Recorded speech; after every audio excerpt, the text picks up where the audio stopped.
Bandeko na ngai botala video oyo, botala ndoki ndenga ekoloka na kati ya lupango eza na caméra cachée. Oh Seigneur, mokili eza ya kobeba yo oyo ozwaka bana bokoti bobandi kolala kaka pongo sans prière. Tala ndenge abimi, tala ndenge abandi koloka parcelle oyo. Makambo esalami na Kinshasa dans une commune bazaka na caméra de surveillance. Caméra de surveillance wana ezwi ba image nyonso o ndenge mama oyo ayekoloka na kati ya lupango oyo akoti azoloka.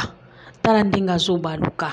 Tozalaka na vie de prière, to sanctifiaka ba lupango na biso avant tolala kaka nde tomonaka na ba film regarder. Akei wana zokende koloka mutuka olamuka na tongo boye, tu cherches à sortir o démarrer mutuka ezo démarrer te, osala boye ezo simba te, oyebi te nini elekanaki na butu muta. Tala ndenge azoloka voiture. Tu sors le matin comme ça, tu cherches à sortir et mona pe boye osali eke na nzela boye osala accident. Tozala prudent, tozala na losambo, soyons en prière. To consacre kabandako na biso na prière, ba parcelle na biso, to tiaka les sons de Jésus partout.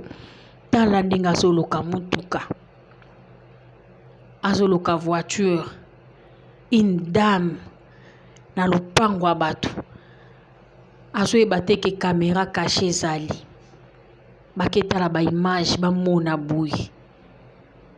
Oh Seigneur, les revenus, les sentinelles, réveillez-vous, réveillez-vous dans la prière avant de dormir, avant de sortir. Ataya salibo me yo avo bima. Sokoto ozwaki bolembu na butu avo sambela mena tongo avo bima consacrer voiture na yo nyonso na maboko ya Nzambe. Botala ndenge azosala. Oh Jésus, azoloka parcelle. Azoloka wana azokende na kwe wana po alimwa akota na kati ya ndako. Tala ndenge azokende, tala ndenge azosala. Oh Seigneur Jésus, azolimwa ye wana limwe. Oh wana boza ya kolala bozoyeba te nini ezoleka na butu, mais soko tikaki Jésus Christ lokola sentinelle ya lopango na yo. Cette dame ne pouvait pas venir faire tout ça aloka lopango boye. Tala lulenga zoloka ndako akoti na kati ya ndako.